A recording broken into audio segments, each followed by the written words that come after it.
Recent గా రాజస్థాన్ అసెంబ్లీలో prohibition of unlawful conversion of religion 2025 bill అనేది పాస్ అయింది. యాక్చువల్లీ ఈ బిల్ ఏంటంటే ఎక్కడైనా సరే ఫోర్స్ఫుల్ గా, ఫ్రాడ్ గా, కోయర్సివ్ గా రిలీజన్ కన్వర్షన్స్ ని ఆపడానికి ఈ బిల్ అనేది సహకరిస్తుంది. అండ్ ఈ బిల్ లో పనిష్మెంట్స్ చాలా స్ట్రిక్ట్ గా ఉన్నాయి. అవేంటంటే ఫస్ట్ వచ్చేసి ఫోర్స్ఫుల్ గా ఆర్ ఫ్రాడ్ గా ఆర్ కోయర్సివ్ గా కన్వర్షన్స్ అనేది జరిగినట్లయితే కంపల్సరీ వాళ్ళకి లైఫ్ ఇంప్రిజన్మెంట్ ఉంటుంది and even up to 1 crore rupees fine కూడా పడవచ్చు. అండ్ సెకండ్ ఇంపార్టెంట్ పాయింట్ వచ్చేసి ఎక్కడైనా సరే మాస్ కన్వర్షన్ జరిగినట్లయితే ఆ ప్లేస్ యొక్క ప్రాపర్టీస్ ని కన్ఫిస్కేట్ కూడా చేయడానికి ఈ బిల్లో అప్రూవల్ ఉంది. అండ్ థర్డ్ పాయింట్ వచ్చేసి మ్యారేజ్ చేసుకున్న తర్వాత or else only this marriage conversions కోసమే అయినట్లయితే ఈ మ్యారేజ్ ని మన కోర్ట్ అనేది వాయిడ్ చేస్తుంది. అంటే ఈ మ్యారేజ్ కి ఒక లీగల్ రికగ్నిషన్ అనేది ఉండదు. అండ్ ఫోర్త్ ఇంపార్టెంట్ పాయింట్ వచ్చేసి ఎప్పుడైనా సరే మీరు మీ యాన్సిస్టర్ రిలీజన్స్ కి చేంజ్ అవ్వాలనుకున్నట్లయితే దానికి మాత్రం ఎక్సెప్షన్ ఉంటుంది.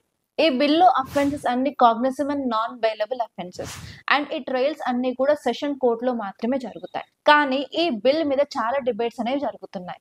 అవి ఏంటో చూద్దాం. ఫస్ట్ వచ్చేసి కాంగ్రెస్ పార్టీ లీడర్స్ అనే వాళ్ళు ఈ బిల్ యొక్క డిబేట్స్ లో అసలు అటెండ్ అవ్వకుండా వాకౌట్ చేశారు. అండ్ వాళ్ళ ఆర్గ్యుమెంట్ ఏంటంటే ఈ బిల్ ద్వారా అన్నెసెసరీ కమ్యూనల్ టెన్షన్స్ అనేది క్రియేట్ అవుతాయి అండ్ కమ్యూనల్ హార్మోన్ డిస్టర్బ్ చేస్తుంది అని అంటున్నారు. కానీ కొందరు క్రిటిక్స్ ఏమో ఈ బిల్ ని చాలా మిస్యూజ్ చేస్తారని అంటున్నారు. ఫర్ ఎగ్జాంపుల్ ఎస్పెషలీ మన మైనారిటీస్ ని అండ్ ఇంటర్ ఫెయిత్ కపుల్స్ ని టార్గెట్ చేసినట్టు అవుతుంది అని అంటున్నారు.